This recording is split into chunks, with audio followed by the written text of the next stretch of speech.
Hello there, I just wanted to record a quick video review of a book that I've been reading at the moment. It is Ronnie O Sullivan's second autobiography. It's titled Running. I've never recorded a video review before, but I've really been enjoying it, and I find that it's really helping with my outlook on a few things that are going on in my life right now. I've always been a big fan of Ronnie O Sullivan as a snooker player, and I read his first autobiography probably 8 or 9 years ago. I didn't actually know that he'd wrote a second one, and I just stumbled across it while I was out in town the other day. And I had a quick look, one glance at the cover really, and I just knew I had to buy it. But wasn't sure what to expect, and I know from watching him and some of the stories that came out in the press a little bit of what had been going on at the time, but this was a few years ago and I wasn't really thinking about those sort of things too much at the time, but really picking up this book has just really coincided with a lot of the things that are happening in my life right now, a lot of the issues that he talks about within the book, well, that happened in his life really. Probably when the book really started to hit me was when Ronnie started to talk about the year that he took out of the sport between winning the 2012 and 2013 World Championships. I did watch those at the time, both tournaments, when he played fantastic, but I didn't. Things weren't sort of released at the press at that exact moment in time, and really he goes into it in quite some depth why he took that time out, and basically it was because he separated from his partner, and for whatever reason his partner stopped him seeing his children, and then that really had a massive effect on him, and he had to go through a lot of sort of legal battle to re-establish contact.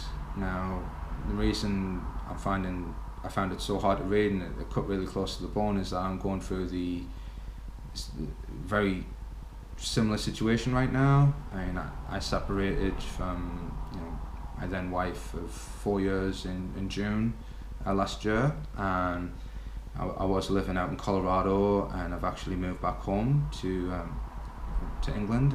I live in Sunderland, but basically since very shortly after returning I've not had any contact with my son or my daughter, Nathan and Abigail, and that's been really tough. And a lot of the things that he speaks about in the book I can really relate to. Talks about how when he's playing snooker can be, I mean obviously his job's a lot tougher than mine, but when he playing snooker sometimes he feels it's a very mental sport, mentally challenging sport, and it can feel quite isolated, and he felt he had to take that year break because when he was playing he just couldn't focus on playing to the best of his ability. The constant thoughts would creep into his mind of how missing his children, and it's all he could think about. So really it put his life on hold, trying to re-establish that contact, and it was a really difficult moment for him, really difficult time for him. I do feel some of those things myself. I mean, I work as a pharmacist, and some days I find that it can be quite.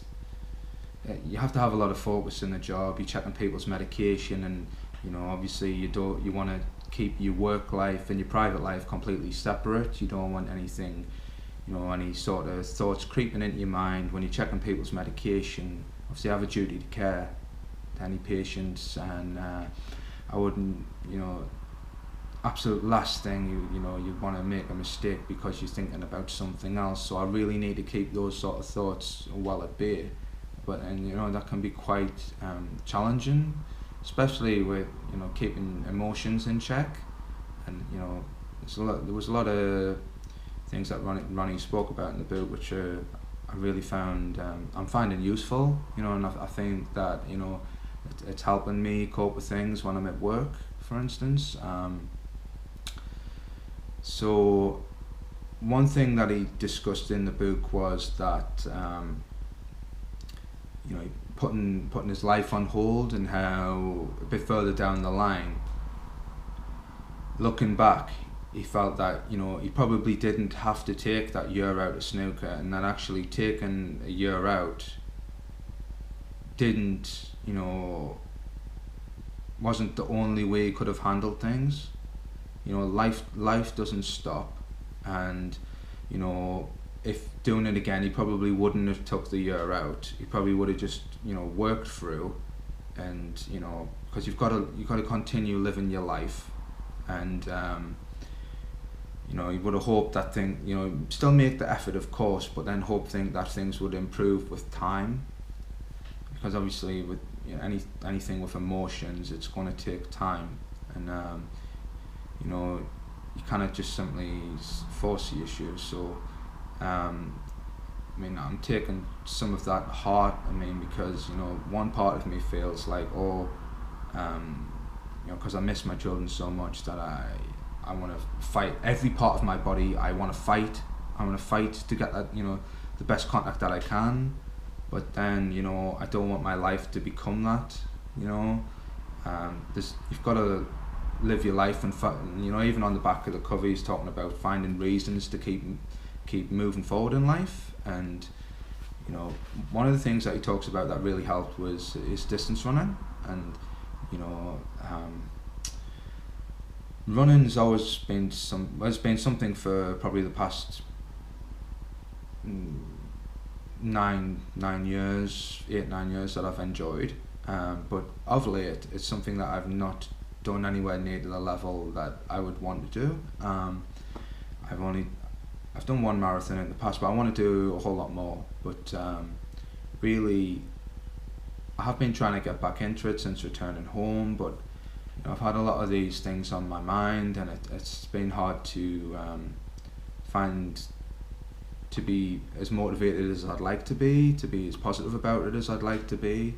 You know, while I have all these other things going on, you know, it can be hard to keep going, to keep moving forward, and keep, you know, giving my best. But you know, he talks about how the running helped him, and you know, how he actually went and saw a sports psychologist called Steve Peters. He's actually wrote a book called The Chimp Paradox, which I think I might read next. But basically, a lot of that book, to my understanding, is talking about, well, it's this idea that they have what's called a chimp brain, and that's supposed to be like your emotional side, and how your emotional side and the rational side of your brain, you know, you need to have the correct balance to achieve the best performance. Now, I know Steve Peters has worked with the British cycling team, which has been, you know, over the past so many years, has just had tremendous success, and he worked with Liverpool when Suarez was there, you know, 33 goals, 34 games, you know, says it all. So yeah,